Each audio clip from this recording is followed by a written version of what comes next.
की शुरुआत होती है एक जेल को दिखाते हुए, जहां एक कैदी को जेल के सिपाही आके उसे रस्सी से खींचते हुए जेल के बाहर वहां के बालकनी में ले जाते हैं। इस कैदी को शहर के हजारों लोगों के आगे खड़ा कर दिया जाता है जो उसके खून के प्यासे हैं, और सभी उसे खूनी दरिंदा कहते हुए नजर आते हैं।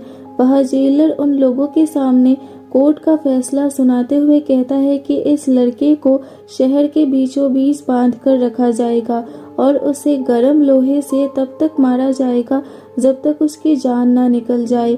ये सुन के वहाँ मौजूद सभी लोग बहुत खुश हो जाते हैं। 18वीं सदी में सजा सुनाई गई इस लड़के का नाम है जॉन बाप्टिस्ट क्रैनविल, जो एक गिफ्टेड लेकिन बदनाम इंसान था जिसकी कहानी इतिहास से मिटा दी गई है।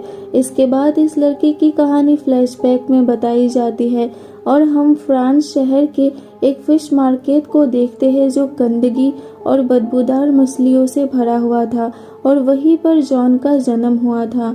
जॉन की मां ने इससे पहले 4 बच्चों को जन्म दिया था जो मरा हुआ पैदा हुआ था, और जॉन को भी उसने मरा हुआ समझकर छोड़ दिया था, लेकिन जॉन जिंदा था और अपने बच्चे को इस तरह से छोड़ के जाने के जुर्म में सभी लोग मिलके उसे मौत की सजा दे देते हैं। बिन मां के जॉन को एक अनाथ आश्रम में भेज दिया जाता है जहाँ की मैडम गैलार्ड पैसों के लिए बच्चे पालती थी। जॉन की किसी चीज को सूंघने की शक्ति बहुत तेज थी, जिस वजह से वहाँ के बच्चों को ये बात बहुत अजीब लगती है और जॉन उनकी जगह छीन लेगा ये सोच के वो सभी उस छोटे से जॉन को मारने लगते हैं। लेकिन तभी वहाँ मैडम गैलार्ड आ जाती है और वो जॉन को बचा लेती है। 5 साल होने तक भी जॉन बोल नहीं पाता था, लेकिन उसे सूंघ कर हर चीज का एहसास हो जाता था। जॉन के पास जो बहुत खास टैलेंट था वो उसे सबसे अलग बनाता था, क्योंकि उसकी सूंघने की शक्ति वहां तक पहुंच सकती थी जहां तक कोई शब्द नहीं पहुंच सकता था। बड़े होते होते जॉन बोलना सीख जाता है और मैडम गैलार्ड उसे 13 साल की उम्र में पैसे लेकर उसे एक दूसरे आदमी के पास मजदूर के तौर पर बेच देता है। और जैसे ही वो जॉन को बेच कर वापस जा रही थी तभी कुछ लोग आके उसके सारे पैसे लेकर उसे मार देते हैं। जहाँ जॉन को मजदूरी के लिए बेचा गया वहाँ उसे बहुत सख्त काम करना पड़ता था, लेकिन वो ये साबित कर देता है कि वो कितना मजबूत है। दिन के 15 घंटे काम करने के बाद एक दिन जॉन को समझ आता है कि उस जगह के बाहर भी एक दुनिया है जो उसने कभी नहीं देखी, और एक दिन उसे पेरिस शहर जाने का मौका मिल जाता है जहाँ पे वो नई चीजें और नए लोगों को देख के उनकी खुशबू को सूंघ रहा था।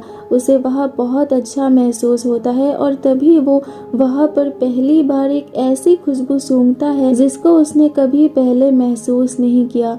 वो एक परफ्यूम की दुकान के बाहर खड़ा होता है और वहाँ की खुशबू में खो जाता है। उसे पहली बार खुशबू और बदबू में फर्क समझ आ रहा था और उसमें ज्यादा से ज्यादा खुशबू सूंघने का लालच आ रहा था। वहाँ जॉन को एक और खुशबू का एहसास होता है जो एक फल बेचने वाली लड़की से आ रही थी, और जॉन को अपना पीछा करता देख वो लड़की उसे भूखा समझकर कुछ फल देती है, लेकिन जॉन उसके हाथ को पकड़ के उसे सूंघने लगता है जिससे वो लड़की डर के वहां से भाग जाती है। जॉन अपनी सूंघने की शक्ति से उस लड़की का पीछा करते हुए उस लड़की के करीब पहुंच जाता है, जिसे देख के वो लड़की चिल्लाने की कोशिश करती है, लेकिन जॉन उसका मुंह दबाकर उसे जबरदस्ती चुप कराने की कोशिश करता है, जिससे उस लड़की का दम घुटने की वजह से मौत हो जाती है। जॉन उसे छोड़ देता है और उसके सारे कपड़े उतार कर उसकी खुशबू को पागलों की तरह सूंघने लगता है, लेकिन धीरे धीरे वो खुशबू कहीं गायब हो जाता है और एक मुर्दे की बदबू में बदल जाता है। जॉन को वो खुशबू फिर से सूंघने की चाहत बढ़ जाती है, लेकिन अब उसे वो खुशबू वापस नहीं मिलेगा। पेरिस के एक परफ्यूम शॉप में डिलीवरी करने के बाद जॉन वहाँ के परफ्यूम मेकर बाल्दिनी से मिलता है, जो पहले बहुत मशहूर और अमीर हुआ करता था, लेकिन वहाँ एक दूसरे परफ्यूम बनाने वाले पेलिसियर की परफ्यूम की वजह से बाल्दिनी के पास धीरे धीरे लोग आने कम हो गए थे। जॉन बाल्दीनी से कहता है कि वो पेलिसियर का परफ्यूम उसे बनाकर दे सकता है। बाल्दीनी को पहले तो उस पर विश्वास नहीं होता, लेकिन बाद में उसे जॉन के खास टैलेंट के बारे में पता चलता है। जब वो जॉन की बनाई हुई परफ्यूम को सूंघता है तो उसे स्वर्ग का एहसास होता है। अगली सुबह बाल्दीनी जॉन को पैसे देकर खरीद लेता है और तभी उसके मालिक की भी मौत हो जाती है।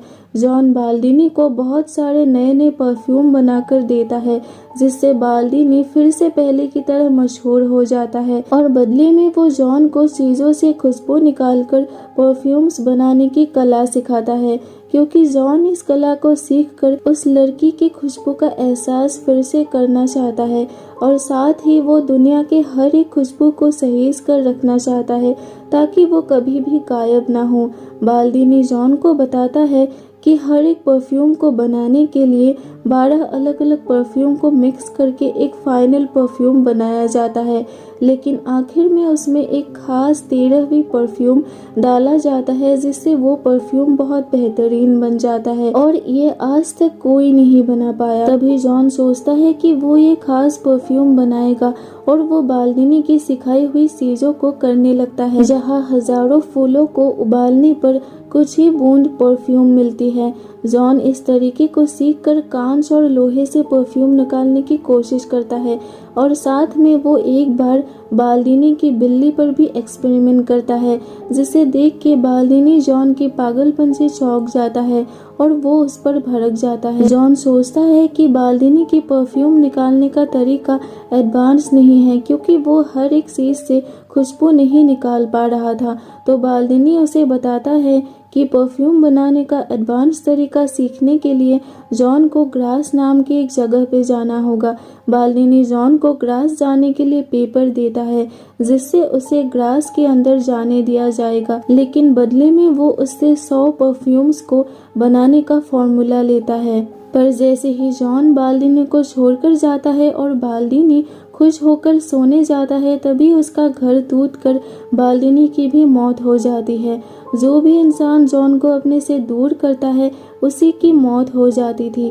ग्रास जाने के रास्ते में जॉन कुछ दिनों के लिए एक जगह पे लोगों से दूर अकेले रहने लगा, जहाँ उसे महसूस होता है कि अब उसकी खुद की खुशबू भी गायब होने लगी थी, जिससे वो घबरा जाता है और उसे ये एहसास होता है कि उसकी खुद की कोई पहचान भी नहीं है। वो सबको दिखा के ये साबित करना चाहता है कि क्यों वो सबसे अलग है और वो अपने मकसद को पूरा करने के लिए ग्रास की तरफ आगे बढ़ता है। तो ग्रास पहुंचने पर उसे वो खुशबू मिलती है जिसकी उसे तलाश थी, जो वहाँ रहने वाली एक लड़की लौरा से आ रही थी, जो ग्रास के एक रईस पिता की इकलौती बेटी है। जॉन वहाँ पे मैडम अर्नुल्फी के यहाँ परफ्यूम बनाना सीखने लगता है। दिन में वो फूलों से परफ्यूम निकालता था और रात में वो लड़कियों को पकड़ के उन्हें मार डालता था और उनके शरीर में से परफ्यूम निकालने का एक्सपेरिमेंट करता था। पहले उसका एक्सपेरिमेंट फेल हो जाता है, लेकिन अगली बार एक लड़की के शरीर से वो परफ्यूम निकालने में जॉन कामयाब हो जाता है। जॉन को अब लौरा की खास परफ्यूम चाहिए था, जिससे वो 13वीं परफ्यूम लेकर अपनी खास परफ्यूम को बना सके। लौरा अपने बर्थडे पर कुछ लड़कियों के साथ हाइड एंड सीक खेल रही थी। इसी मौके का फायदा उठाकर जॉन लौरा के पीछे जाता है, पर वो उसके हाथ नहीं आती। लेकिन लौरा के साथ खेलने वाली 2 ट्विंस लड़कियां कहीं नहीं मिलते, क्योंकि जॉन उन दोनों को ले जाकर उनके शरीर से परफ्यूम निकालने लगता है और उनके शरीर को नदी में फेंक देता है, जिससे अगली सुबह ग्रास के लोग देखकर डर जाते हैं और ग्रास में कातिल को ढूंढने की बात पूरी तरह फैल जाती है और वहाँ कर्फ्यू भी लगाया जाता है। लेकिन फिर भी वो लोग जॉन को कत्ल करने से रोक नहीं पाते। उन लोगों को समझ नहीं आ रहा था कि आखिर जॉन लड़कियों का कत्ल क्यों करता था। 12 परफ्यूम बनाने के बाद जॉन को अब आखिरी 13वीं खास परफ्यूम की जरूरत थी, जो उसे सिर्फ लौरा से मिल सकता था। तभी ग्रास के लोगों को खबर मिलती है कि कातिल ने अपने गुनाह कबूल कर लिया है, जिसकी खुशी में सभी लोग जश्न मनाते हैं और जॉन इसी मौके का फायदा उठाकर लौरा को फिर से पकड़ने जाता है। तो वहाँ लौरा के पिता आके उसे बचा लेते हैं। लौरा के पिता को यह विश्वास नहीं होता कि कातिल ने अपने गुनाह कबूल कर लिया है और वो लौरा को अपने साथ लेकर दूसरे देश जाने की तैयारी करने लगता है। जब लौरा वहां से जा रही थी तो जॉन को उसकी खुशबू से उसके बारे में पता चलता है और वो उसका पीछा करते हुए उसके घर तक पहुंच जाता है। लौरा के पिता ने उसे एक कमरे में बंद करके रखा था। जॉन लौरा के पिता के रूम से चाबी लेकर लौरा के रूम का दरवाजा खोलता है और लौरा के कमरे में जाकर उसे मारने ही वाला होता है कि तभी लौरा उसकी तरफ देखती है और कुछ वक्त के लिए जॉन अपने आप को रोक लेता है, पर अगले दिन ही हमें पता चलता है कि जॉन ने लौरा को भी मार दिया है और उसे मार के वो उसके शरीर में से वो 13वीं खुशबू को भी निकाल कर ले जाता है। और लौरा के पिता जैसे ही दरवाजा खोलते हैं वो लौरा को देख के चौंक जाते हैं और रोने लगते हैं। इधर जॉन जहाँ पे काम करता था वहाँ लोगों को उन मरी हुई लड़कियों के बाल और कपड़े बरामद होते हैं। लौरा का कत्ल करके आखिर में जॉन अपने मकसद में कामयाब हो जाता है, पर जैसे ही वो लौरा की खुशबू को लेकर अपना आखिरी परफ्यूम बना लेता है तभी वहाँ पे पुलिस वाले आके उसे पकड़ लेते हैं और जेल में डाल देते हैं और उसे बहुत टॉर्चर करते हैं।